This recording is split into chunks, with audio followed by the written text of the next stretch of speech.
In this video, I'm going to be teaching you a few iPhone photo tips that'll help transform your photos from this to this. Want to give a shout out to Saal for sponsoring the video. We'll be talking about them a little bit later on. My name is JD, also known as JD the camera guy here on social media. And today I'm going to be teaching you how to take your iPhone photos and turn them into something like a full frame professional camera. The first thing I'm going to be teaching you about today is your settings on your phone.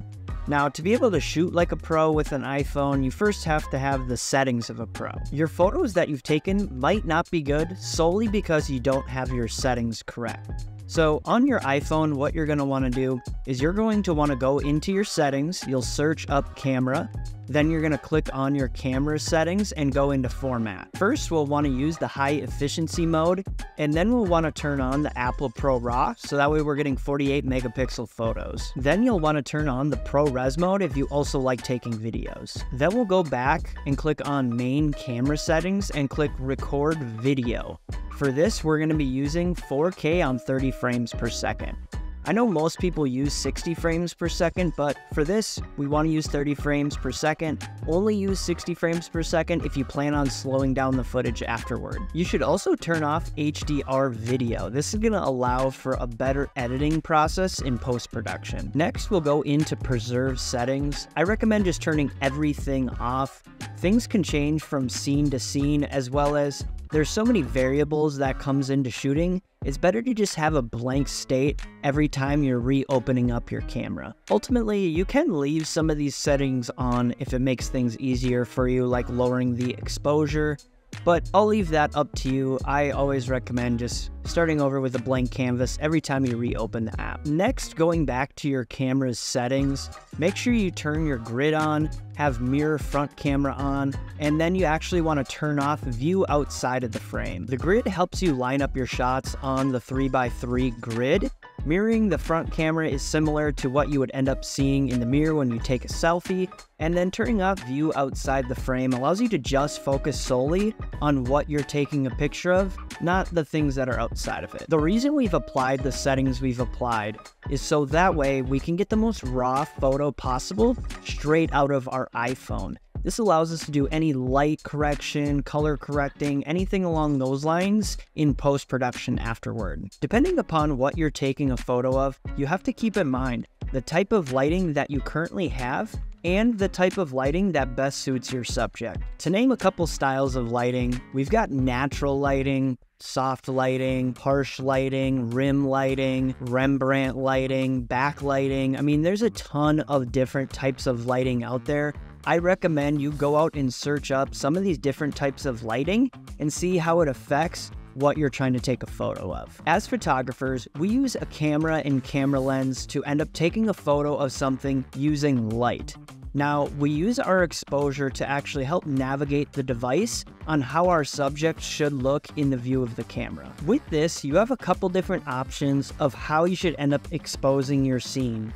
I always recommend expose for your shadows, so that way your highlights seem very bright, and then your midtones kind of blend in and help piece those two parts together. This difference actually helps elevate your subject's importance in relativity to the things that surround it. This also causes the viewer to give more importance to your subject and gives it more detail too. Now that we've gone over why we do this exposure change, I'm going to be showing you the two ways of how this can be done on your iPhone. The first way to do that is to simply click on whatever you're trying to take a photo of in your camera app, and then there should be a little small sundial that pops up. You're just going to drag that down to the bottom, and you'll see that manually changes your exposure slider. The second, you can click this little arrow, which is going to bring up a menu of different options. You're going to click on the little plus minus icon.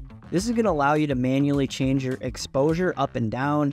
Usually for a lot of my photos, I recommend something from -1 to -2. Obviously, this changes from scene to scene based off how much light you have in it, but as long as you're taking photos during the day or have a good amount of light, using this -1 to -2 rule is a pretty good rule of thumb. A good thing to note is whenever you're doing something in a nature scene or somewhere where the sky is included, I typically like to expose for the sky so that way you don't lose any pixel information there. And then for your subject or anything that are in the shadows, you can just end up boosting some of that up in post-production. Now, while you're out in some of these busy areas, it's actually really common to run into people who want their photos taken, or just find people who are interested in photography, which can lead to you actually being able to use your phone for photography with other people. These people can end up turning into clients, which leads us to the sponsor of today's video, Saal Digital. They have a photo portal that allows iPhone photographers and photographers of all kinds to share, store, and sell their artwork to any of their clients. Saal Digital has no fees for you to start selling your work to your clients. You could set your own prices on your work, you can add passwords to protect your work, they have thumbnails available to show smaller previews of your work until it's purchased, and one of my favorites, they have watermarks that you can put over your photos to protect yourself from people trying to infringe on your artwork. You can completely personalize your website and add your own social media handles. It's the perfect thing for photographers, even ones that just use their phone. With Saal Digital, they also offer photo books, artwork, custom pieces, calendars, photo prints, you name it. So much more stuff out there that you can sell to your clients just by using your phone. I have a couple products here that I got from Saal Digital that I've given to clients as well. I've used as gifts for my family members. This first one right here is actually a photo I took of my nephew while we were out in the Boundary Waters. This is a gift I'm going to be giving to my parents over the holidays. And this is a photo I took right on my iPhone. It looks super clean and crisp. I'll hold it up a little closer to the camera there. I mean, this thing looks like something that was taken on a professional camera. Now, I also have some of these retro photo prints here. One of these was just like a personal photo that I ended up taking. Took this one right on my iPhone. And then this one was a photo I had taken for a couple while I was out shooting around and was able to sell them on just one photo. So that is just another thing as well that you could offer to some of your clients. And then lastly here, this other one that I did, I also did this calendar here. I just kind of have some different iPhone photos here that I'll kind of show you. As you can see here, I mean, these turned out really good. And these are all taken on my phone. These easily could look like something you'd see on a professional camera or something you'd see from someone who sells this stuff regularly. I mean, you can really use your personal iPhone to take amazing photos and then create amazing pieces like these ones that you can then go sell to your customers and clients. There are so many cool products out there that you can sell to your clients using Saal Digital, and all these photos can be taken right from your iPhone. I definitely recommend checking them out. I'm going to have a link down in the description of this video where you can go check out Saal Digital. With that being said, let's hop into the next tip of how you can use your iPhone as a professional photographer. People buy memories and good quality photos. They don't buy the most amazing quality photos on the market. One thing I always think about is, especially with the modern iPhones, there were cameras at one point that took photos that were worse than the current iPhones. For example, if you compare the iPhone 14 or even the newest iPhone 15 with a Canon R10 with a kit lens, the lighting and the overall quality of the photo is really similar. That's not even mentioning cameras that were made 10, 20, 30, 40 years before that camera was even made. The main thing I'm getting at is it's really important to focus on the why of your photos. Why someone wants that photo taken, why someone would go purchase it, why it's so important. Whether it's an individual person or a company you're selling your photos to, it's important to think about the reason why they want that photo. Whether it's an awesome memory they had, or if it's a product they're trying to sell. If we look at some great photos from history, or even some of the most liked photos on your Instagram, or just something that you resonate with, it's not necessarily that it's some super high quality photo, but there's something behind the photo that spoke to you. Whether it was the messaging behind the artwork, the thing that was getting the photo taken of them, or just the way in which they composed their image. Which actually brings us right into the next topic, composition.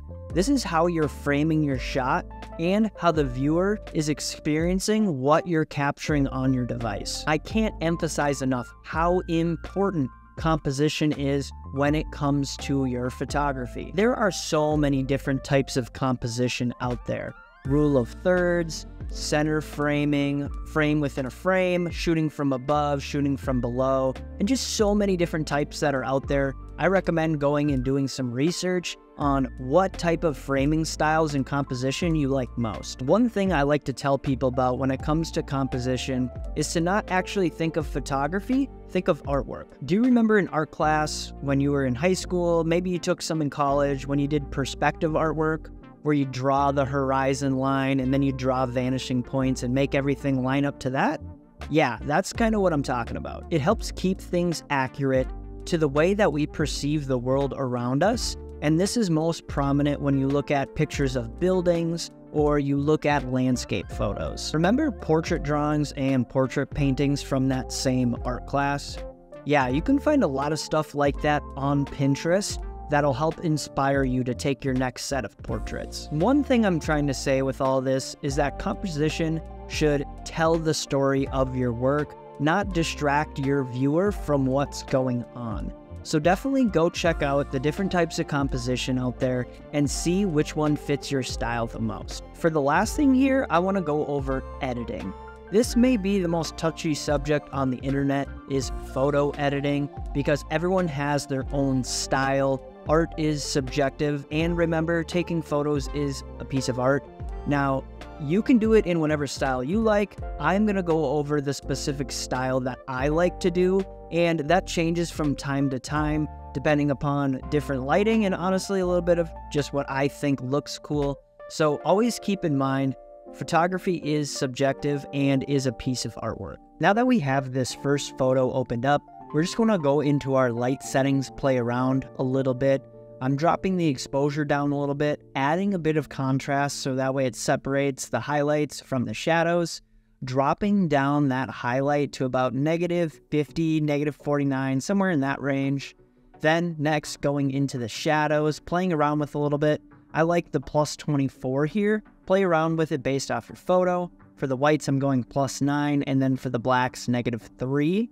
After that, we're going to go up to the tone curve. Now that we have the tone curve pulled up here, we're going to want to add in a couple extra dots. So I'm adding in a couple down at the bottom and then one near the top as well. And then we're kind of just playing around with that bottom one here. We really want to kind of like crush the blacks a little bit, mix them in with some of those lighter tones. As you can see, the background kind of blends a little bit. That's kind of what you're looking for, especially in an image where your background is going to be a little bit darker. You just want to make sure that those kind of blend a little bit, not all the way, but just a little bit. And then what we're doing is we're going to go over to each individual color here. So on the red, I'm adding in 3 dots, one in the middle between each dot, and then we're making a simple S curve here. Just kind of playing around with it, kind of get a feel for how it looks, and then just do that same thing for each one. Mainly, the idea here is just to make the S curve just about as good and as close to the previous ones as you can. There's not an exact science to where you're placing them, just to make it kind of look good. And as you can see here, I'm going back in and even playing around with it a little bit. So just kind of like testing out, seeing how things look, seeing if there's slight things I want to edit. And each time you do it, it'll get a lot easier. And I'm going back here even into the red and into the green and kind of playing around with how the shadows looked, because I wasn't a super big fan of how these shadows looked. So just kind of want to play around with it a little bit. Next up, we're going to click over on the color tab, and then we're just going to take away a little bit of that vibrance, some of those secondary colors. And then next, and one of the most important things is we're going to go into the color mix. I typically like to start off with red just because it makes the process a little bit easier. Now, a lot of this you're going to want to gauge based off your photo, but these are pretty good overall presets to have. So for this, I'm using a -8 hue, a +10 saturation, and a -7 luminance on the red slider there. And then for orange, we're switching our hue up to -5, our saturation down a little bit, just so that way it takes a little tone out of the face there, and then dropping the luminance as well to make the skin tone just a little bit darker. Most people typically are going to fall in the red and orange range. For our yellow hues, we're going to be adding it up just a little bit, dropping the saturation down on that, just a hair, got it at -10, somewhere in that range. The luminance we're putting at +3. Then heading over to the green slider, we're adding a little bit to that hue. Then we're taking the saturation, just dropping a little bit of those green colors, and then just play as you see it. In this photo, I was wearing a green sweatshirt, so I wanted to drop that just a little bit more. Then heading over to the teals, we're really going to drop the saturation on that, adding just a little bit on the hue there. And then for our blue, we're going to be dropping our saturation and dropping our luminance down, as well as dropping the hue down a little bit. All of those kind of keep in that range, but keep in mind, these are all subjective. You can change it kind of as you need. Now, going back to the lighting, I'm going to now just adjust things as my image kind of sees and kind of tweak around with it, play around with it. Just kind of like seeing around, seeing how the photo looks, and overall how that color adjustment fits with how I'm adjusting the light too. Next up, you're going to want to go to your effects tab. I raise my clarity up to +25, play with this as you need. Then I go to the vignette, drop that down to -15, adding around a little nice black shadow around the subject there. Then we're going to be going to masking and adding a radial gradient around the iris of your eye. This allows for the colors of your eye to pop out a bit. Now in this, I'm just boosting up the exposure kind of as much as I can, just to kind of get a feel for what the lighting would look like. And then I'm going back to the lighting of my overall photo and bumping the entire thing up a bit, just to kind of see how those two interact. And I also wanted to bump the light up a little bit more on this photo, seeing the light of the eye. So I'm just bumping the exposure up, dropping the highlights and dropping the whites, because I could see in my image that those needed a lot of help, as well playing around with it a little bit in the S-curve here too. Just kind of doing as I kind of see fit, looking overall at the image and seeing what parts of it need a little bit of help. Now, going back to the mask, the color is a bit much of my eye, so I'm just dropping that exposure back down to 1.37, ending up with a photo like this. Now, play around with your photo a little bit, see what colors you like and what light settings you like. I like this, so I'm just going to export it to my phone, and that's all of the editing settings that I'm using for this photo. And with that, you have the knowledge of how to use your iPhone like a professional camera. Now, go out and use it. I always say, if you don't go and use your skills, you will go out and lose those skills. So please go out and practice this as soon as possible. I want to give another shout out to Saal Digital for sponsoring this video and making it possible for everyone to learn these awesome skills. If you did like this video, make sure to leave a thumbs up, comment down below what you thought, and what are some of your favorite things to shoot. If you haven't already done so, make sure to subscribe, and hopefully I'll see you guys in the next one. Peace.